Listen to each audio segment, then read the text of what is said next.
do engineering teams really resemble sports teams? Well, before we answer that question, let's start with the mantra of some miserable managers and some lousy HR folks. Are we like a big family? No, of course not. So I prove it to you with the 3 questions. Number 1, do you interview at other families? Like, can you imagine that you walk up to your significant other saying that, hey honey, I want more challenges, so I do some interviews. You'll get your challenges very soon. And hopefully, other family members are not looking for more senior positions at other families either.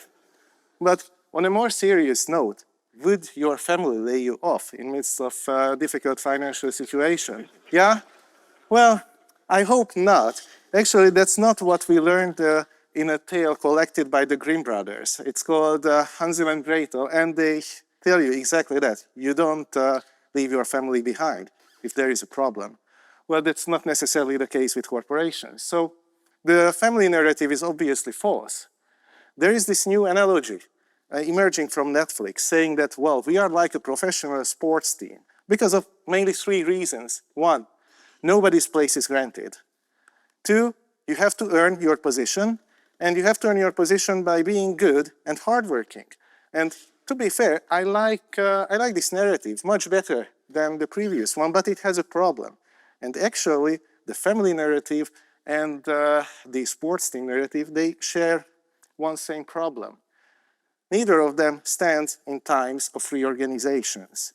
So let's imagine this. You have a group of families, and you cannot just reshuffle them. Like, you cannot just exchange parents and kids. It doesn't work like that. And it especially wouldn't work like that if your mayor or local MEP would come and say, well, now we do some changes. I don't know you really well, but let's do those changes. It doesn't work like that. And you cannot just assign roles. Well, roles cannot be just assigned by someone else. If we think about sports teams, it's a bit more difficult. And you will never really see reshuffling of sports teams. So I decided to take 2 other different approaches. One is changing positions within one team, and the other is moving from one club to another. So if we start with the first one, you will see often small changes within one team. So you can imagine, let's use the example of football, because, well, there is the Euro Cup. You can imagine that some central midfielder will play on the right side, on the left side, or will playing as a defensive midfielder. That might happen. But bigger conversions are much more rare. So think about, you won't really move a striker back to a defender. It might happen. And if it happens, usually it happens in the early stages of the career. It's not really possible afterwards. Now, if you're thinking about signing to another club, it's a natural part of sports. Though there are some exceptions who never change teams. So if you think about Ryan Giggs or Paolo Maldini, we all know the names, and they are club idols.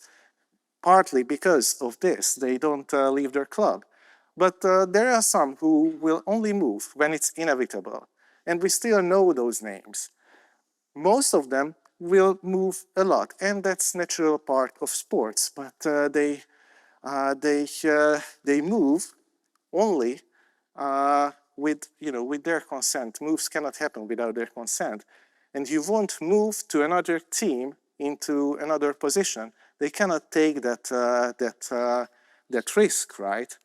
And you won't change sports. Can you imagine that there is a professional basketball player playing for one franchise, and next day he's in another franchise playing, I don't know, professional baseball?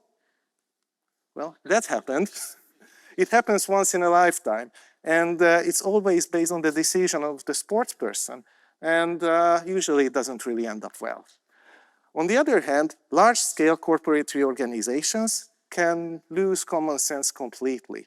You can easily end up in teams where you have no experience whatsoever, no interest to work at, and to be frank, you cannot bring so much to the table, at least not in the beginning. So professional sports teams cannot afford such lose-lose situations. Do we resemble to sports teams? More than to families. yet the analogy has its limits, and it's mindless mass reorganizations. Thank you.